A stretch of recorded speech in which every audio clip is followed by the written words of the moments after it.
Witam bardzo serdecznie. Dziś jest wtorek, 25 dzień maja 2023 roku. Imieniny obchodzą Wenerant i Zenobiusz, których bardzo gorąco w tym momencie pozdrawiamy. W Warszawie mamy 23 stopnie Celsjusza słonecznie, blok BTC 791356, cena KNG 1,91 USDT, cena cash 275 KNG, co oznacza, że jeden cash jest warty prawie 2300 zł, a wycena Kangi na dzisiaj to 55 milionów złotych. To jest kwadrans z Kangą, wydanie specjalne. Proszę, dajcie znać, jak nas widać i jak nas słychać, wszyscy ci, którzy oglądacie nas w tej chwili na Facebooku, na YouTubie i na Polsacie. Czołem Łukasz. Cześć Sławku, jedna korekta, nie wtorek, a czwartek.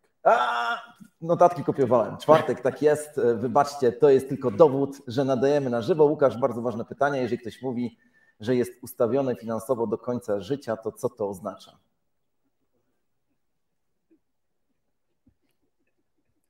No, że będzie miał do końca życia. No, że jutro chce się zabić. Suchara mamy za sobą. Powiedz, Łukasz, co takiego dzieje się w tej chwili w świecie kryptowalut, jak tam z ceną Bitcoina? No, Bitcoin spadł nam troszeczkę od ostatniego kwadransu.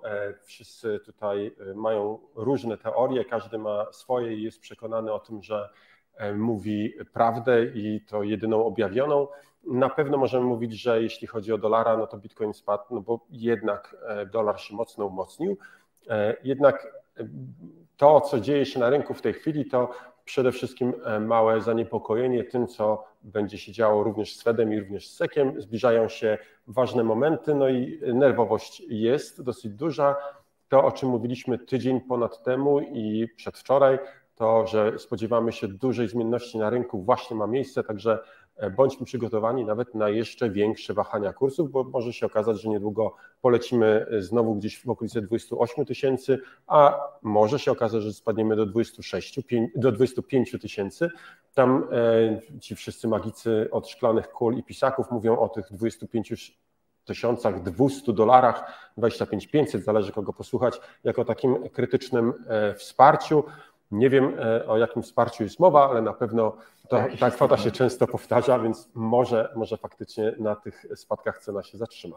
Łukasz, widzę komentarze w tej chwili na Facebooku, na YouTubie i oto Jacek Suszka napisał, że jest na miejscu. Jacek, jeżeli jesteś, to Cię pozdrawiamy, stąd Was nie widzimy tutaj, ale brawo Jacek, jeżeli ktoś z Was jest, proszę, niech napisze komentarz i widzę, że Crypto Event UK, czyli znajomi Jacka albo i sam Jacek też napisali, że są na miejscu w Warszawie i oglądają na żywo.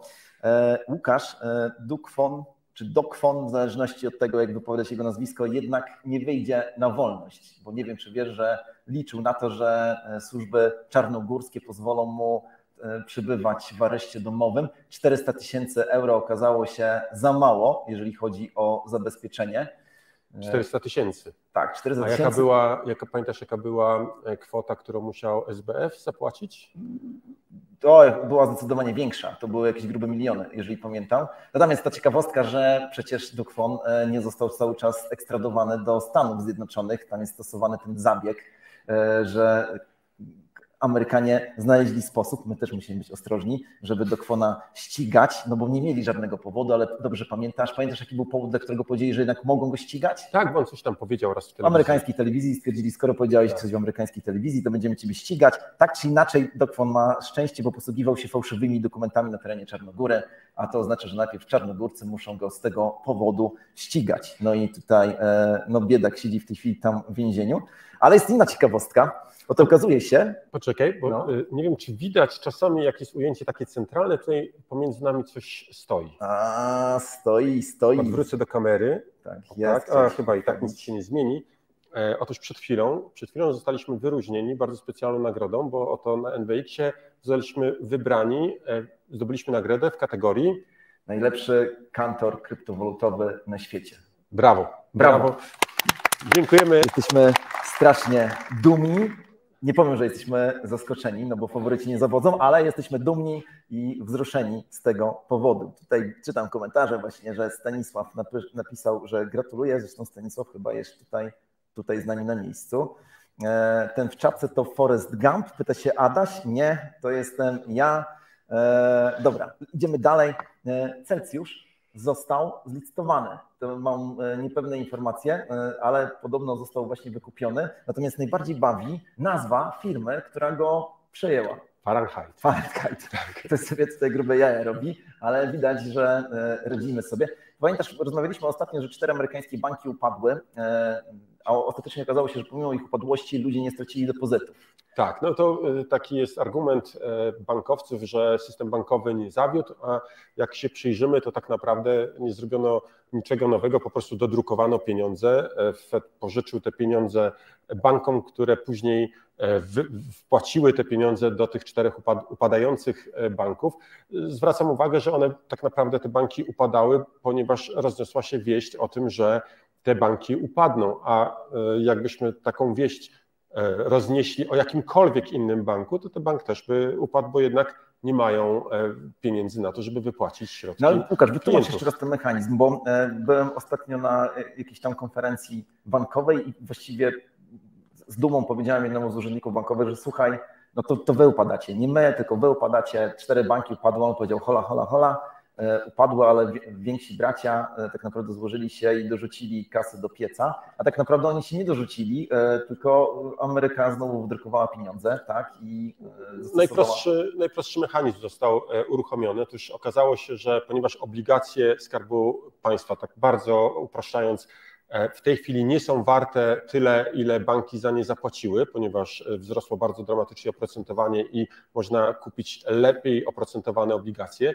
No i te obligacje, jeżeli bank by chciał je sprzedać, a jednak większość pieniędzy banki lokowały, pieniędzy klientów oczywiście, lokowały właśnie w tych obligacjach, no to będzie z wielką stratą. No i tutaj przyszedł na pomoc Fed, który powiedział: OK, to my będziemy udzielali kredytu pod zastaw tych obligacji, ale uwaga, nie po ich wartości aktualnej, tylko po tej wartości, która będzie podczas wykupu, gdy będzie następował wykup tych obligacji, czyli po tej zawyżonej cenie. Można powiedzieć, że no, co prawda teraz porównajmy to do nieruchomości. Teraz ta nieruchomość jest warta 100, no, ale my wiemy, że za 10 lat będzie warta 200, więc przyjmijmy, że jest warta 200 już teraz.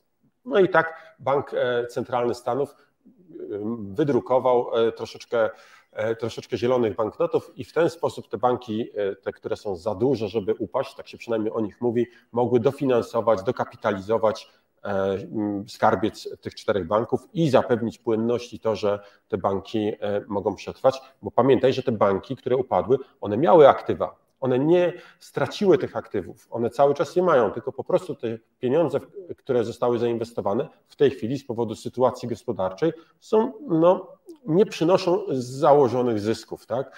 Szczególnie mówimy tutaj o tych bankach mniejszych, bodajże Signature Bank miał bardzo dużo inwestycji w nieruchomości komercyjne, które w Stanach Zjednoczonych w tej chwili nie mają nie są najlepszą formą inwestycji.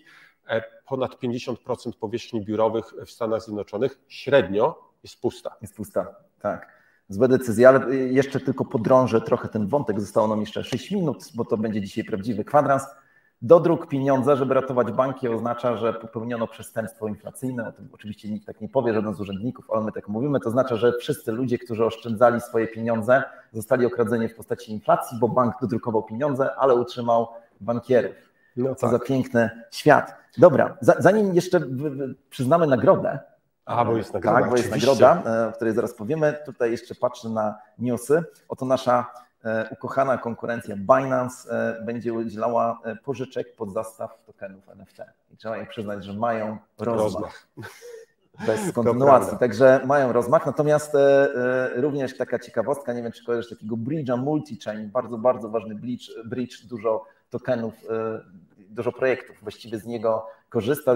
Multi-chain jest wykorzystywany przy wielu wymianach i okazuje się, że w jakichś dziwnych okolicznościach lider tego projektu zniknął z dnia na dzień. Plotka mówi o tym, że chińska policja go zatrzymała.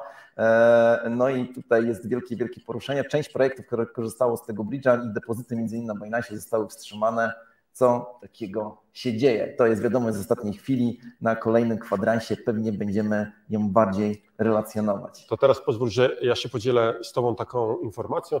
Otóż mamy jeden z modeli, który próbuje przewidywać cenę Bitcoina, który działa do tej pory całkiem sprawnie, pokazuje, że już niedługo, już niedługo cena Bitcoina osiągnie $160 000. W momencie halvingu ten model pokazuje, że będzie cena 160 000 i teraz pytanie, czy jest to możliwe, żeby w ciągu roku Bitcoin praktycznie 8 razy. No nie mniej niż 8, sorry. 7 razy, tak? Poszedł do góry. Czy to jest możliwe, jak myślisz? Jestem człowiekiem wielkiej wiary, więc uważam, że tak. Okej, dobrze. Ja się też zgadzam, więc nie mamy dyskusji. Ale dobra, no to już może nie, no bo jest możliwe, że będzie dodruk kasy, tak? I będzie halving, zbliża się rynek, to dyskontuje. Czy ty masz jeszcze jakieś dodatkowe argumenty? Nie, no, ja wierzę jednak, że Bitcoin ma silne fundamenty. To jest też to, o czym mówiłem dzisiaj podczas wykładu, że stosując starą zasadę inwestowania bez emocji systematycznego możemy osiągnąć całkiem dobre rezultaty, szczególnie jeżeli inwestujemy w projekty, które właśnie mają dobre fundamenty, a Bitcoin takim instrumentem mi się wydaje. Oczywiście to nie jest w żadnym wypadku porada inwestycyjna, to tylko moje spostrzeżenie. Dobra. Łukasz, Pulse Chain. Richard Hart, taki człowiek, który po prostu robi zakupy w sklepach i wszystkich ma w głębokim poważaniu. Okazuje się, że bycie impertynentem dzisiaj jest w cenie. Pulse Chain oto wystartował.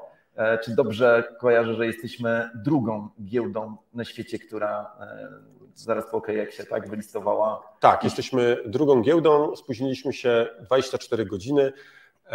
Przypomina mi to sytuację z Polygonem, którą mieliśmy chyba 1,5 roku temu, gdzie również różnica czasu wynosiła kilkadziesiąt godzin.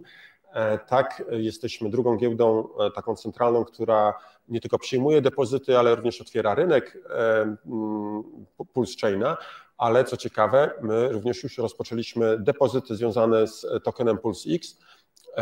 Pulse X to będzie ich po prostu DEX, zdecentralizowana giełda tak. I token DEXowy. I on działa jako asset na blockchainie Pulse Chain. Jego depozyty tego tokena już są otwarte, a otwarcie rynku jest zaplanowane na poniedziałek. I tutaj powiedziałeś to, czy mi się tylko to prześniło, że będziemy pierwszą giełdą na świecie, która będzie scentralizowaną Pulse? Z tego co mi wiadomo, tak, jesteśmy pierwszą giełdą, która supportuje ten asset. No, powiedziałbym, że to procentuje fakt, że większość giełd nie ma tak rozbudowanego działu IT jak my, a my robimy wszystko in-house i to w tej chwili naprawdę daje dobry efekt. Pięknie. Na zakończenie, tutaj mam taką książkę dla tych, którzy pokazuję to w tej chwili do kamery naszej. 1984 rok. Jest to książka, którą wykorzystałem podczas swojej wczorajszej prelekcji. Tutaj jest takie zdanie, które zapadło mi w pamięć: celem władzy jest władza. Nie zapamiętajmy o tym. W tej książce wpisali się wszyscy uczestnicy NBX-u i tu chciałem powiedzieć, że jestem bardzo zadowolony z tej konferencji. Gratuluję organizatorom, wspaniała społeczność, wszystko fajnie zorganizowane. Nie mogę się doczekać kolejnego wydarzenia. W każdym razie wszyscy uczestnicy Kangowi wpisali się tutaj i teraz chcieliśmy przyznać nagrodę, bo teraz tak, gdybyśmy powiedzieli, że chcemy losować, to byśmy poszli do więzienia, więc przygotowaliśmy bardzo skomplikowany algorytm i regulamin, który w sposób bardzo złożony ustalił w kolejności od pierwszego do ostatniego miejsca, komu ta książka się należy. A zatem wyciągam pierwsze miejsce. Jeżeli okaże się, że ta osoba jest na sali, to będziemy mogli tę książkę tam wręczyć. I ja mam takie przekonanie, że ta książka będzie warta kiedyś $1 000 000. Paweł Plewka. Paweł, jesteś tutaj? Brawo! Brawo! Brawo! Zapraszamy tutaj. Paweł, chodź do nas. Chodź. Ludzie w Polsacie w tej chwili właśnie chcą Ciebie zobaczyć. Pozwól, że uścisnę Ci dłoń i życzę Ci wszystkiego dobrego. Pamiętaj, bądź mądry, odważny i silny, z odwagą stawiaj czoła porażkom i z pokorą sukcesom. Wszystkiego dobrego. Jestem bardzo wzruszony. Ja też. Bardzo proszę. Gratulacje. Gratuluję. Dziękuję. No i myślę, Łukasz, że zostało nam 30 sekund, a zatem powinniśmy zawołać okrzykami wojennymi. Twój okrzyk. BCK, czyli Bitcoin ciągle królem. I dzisiaj mój okrzyk wojenny numer 2. Używaj odważnie kangi i kryptowalut, w skrócie UOKiK. Wszystkiego dobrego, Łukasz. Do zobaczenia w kolejnym odcinku. Dzięki. Cześć, Sławku.